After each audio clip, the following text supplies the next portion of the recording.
Cette leçon abordera les sujets suivants. La boucle chaude côté moteur, la boucle chaude côté habitacle. La régulation de l'air conditionné est le résultat d'un mixage entre l'air issu de la boucle chaude et l'air issu de la boucle froide. Nous allons voir dans ce chapitre comment est assurée la fonction chauffage dans la boucle chaude. Le moteur constitue la source de chaleur principale permettant de réchauffer l'air de l'habitacle. La combustion fournit, en plus de l'énergie cinétique, de l'énergie calorifique. Cette énergie calorifique chauffe le liquide de refroidissement du moteur. Le liquide de refroidissement passe dans un aérotherme destiné à améliorer le confort des passagers. Voyons maintenant les éléments de la boucle chaude côté habitacle. La boucle chaude côté habitacle est composée des éléments suivants. Le bloc de chauffage, l'aérotherme, le ou les tableaux de commande et l'indicateur de température. Les éléments de la boucle chaude côté habitacle réchauffent, distribuent et répartissent l'air. Ces éléments permettent aussi d'informer de la température moteur et de gérer la demande de l'utilisateur. Dans ce chapitre, nous avons vu les points suivants. La combustion du moteur fournit l'énergie calorifique permettant d'assurer le confort thermique des passagers. Les éléments de la boucle chaude côté moteur régulent et maintiennent la température du moteur. Les éléments de la boucle chaude côté habitacle réchauffent, distribuent et répartissent l'air. Nous allons maintenant étudier en détail le fonctionnement des éléments de la boucle chaude côté moteur. Commençons par le radiateur de refroidissement. Le radiateur de refroidissement se situe à l'avant du véhicule. Le radiateur évacue la chaleur dégagée par le moteur afin de maintenir une température constante de ce dernier. Le liquide de refroidissement capte la chaleur dégagée par le moteur et entre chaud dans le radiateur. La chaleur du liquide est ensuite évacuée par le passage de l'air au travers du radiateur. Étudions en détail le principe de fonctionnement des vitesses de ventilation lorsque le véhicule est équipé d'un ventilateur. Pour actionner la première vitesse de ventilation, la sonde de déclenchement informe le boîtier électronique. Le boîtier électronique commande alors un relais avec une résistance montée en série. La première vitesse de ventilation s'enclenche. Elle vise à stabiliser la température de fonctionnement du moteur. Si la température du liquide de refroidissement augmente, la sonde en informe le boîtier électronique. Le boîtier électronique commande un relais alimentant le ventilateur en tension batterie. La deuxième vitesse de ventilation s'enclenche, ce qui augmente l'échange thermique entre le radiateur et l'air extérieur. Lorsque le véhicule est équipé de 2 ventilateurs, un montage de 3 relais module la vitesse de ventilation. 2 relais alimentent les ventilateurs en série. Lorsque la première vitesse est enclenchée, le boîtier électronique commande un relais. Les 2 autres relais restent au repos. Lorsque la température du liquide de refroidissement augmente, le boîtier alimente les 2 autres relais. Ces 2 relais alimentent les 2 ventilateurs en tension batterie.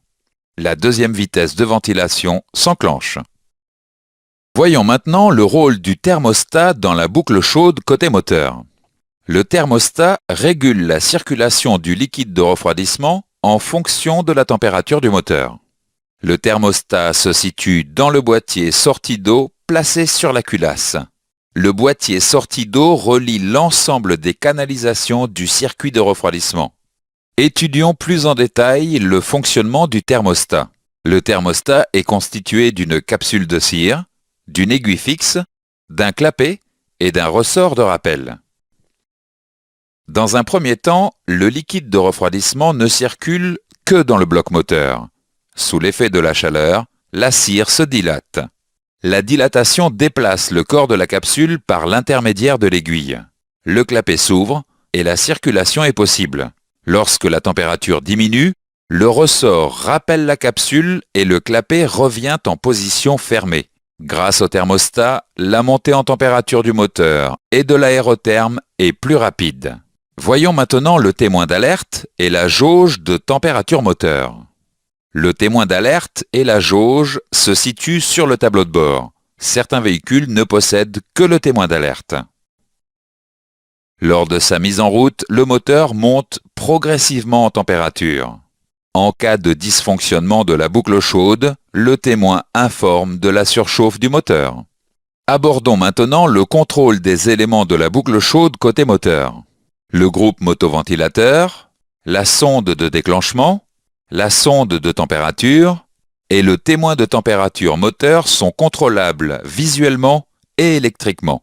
Le contrôle visuel peut s'effectuer lors de la mise en route du système ou par la vérification des branchements électriques. Le contrôle électrique peut s'effectuer par l'outil de diagnostic ou le multimètre.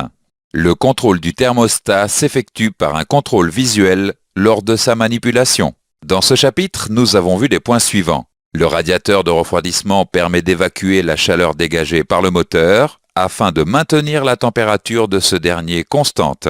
Le groupe motoventilateur accélère l'échange thermique entre l'air provenant de la calandre et le radiateur.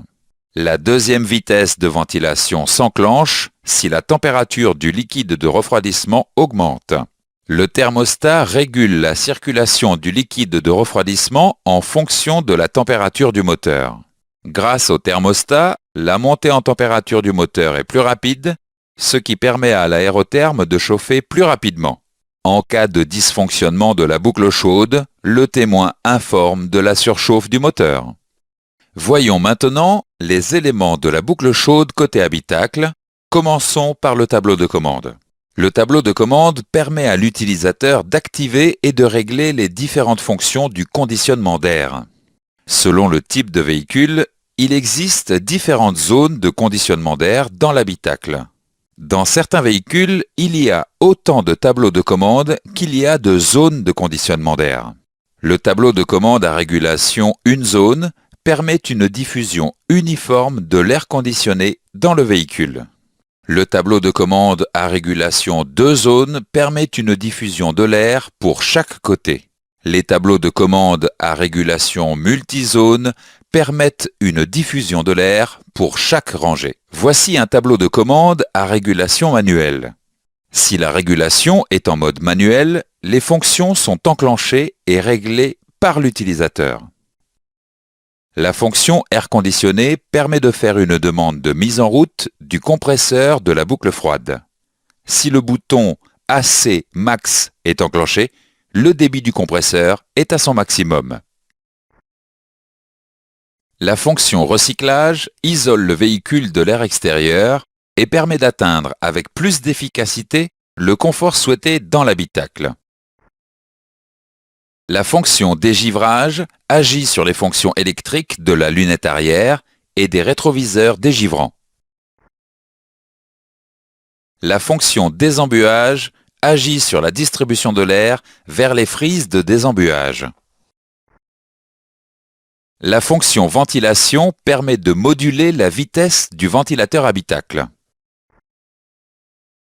La fonction répartition de l'air agit sur la position des volets de répartition. La fonction température agit sur le mixage entre l'air issu de la boucle froide et l'air issu de la boucle chaude. Voici un tableau de commande à régulation automatique. Si la régulation est en mode automatique, les fonctions sont enclenchées et réglées par le système. L'utilisateur peut cependant revenir au mode manuel en appuyant sur une autre touche que la commande de la température. La fonction automatique permet d'enclencher le mode de régulation automatique de l'air conditionné. L'indicateur de la température habitacle affiche la température demandée par l'utilisateur. Cependant, la valeur affichée n'est pas toujours la température réelle de l'habitacle. Présentons maintenant le rôle du bloc de chauffage. Le bloc de chauffage se situe généralement dans le compartiment habitacle ou dans le soubassement. Le bloc de chauffage comprend les éléments de distribution, de répartition et de recyclage de l'air. Le bloc de chauffage comprend aussi le ventilateur habitacle, l'évaporateur et l'aérotherme. Le bloc de chauffage permet de mixer l'air issu de la boucle froide et l'air issu de la boucle chaude, de gérer la fonction recyclage ainsi que la répartition de l'air dans l'habitacle. Détaillons chacune des fonctions réalisées par le bloc de chauffage. Commençons par la gestion d'entrée d'air réalisée par le volet de recyclage. Le rôle du volet de recyclage est d'empêcher l'entrée de l'air extérieur dans certaines conditions. Le volet de recyclage se situe à l'entrée du bloc de chauffage après le filtre habitacle.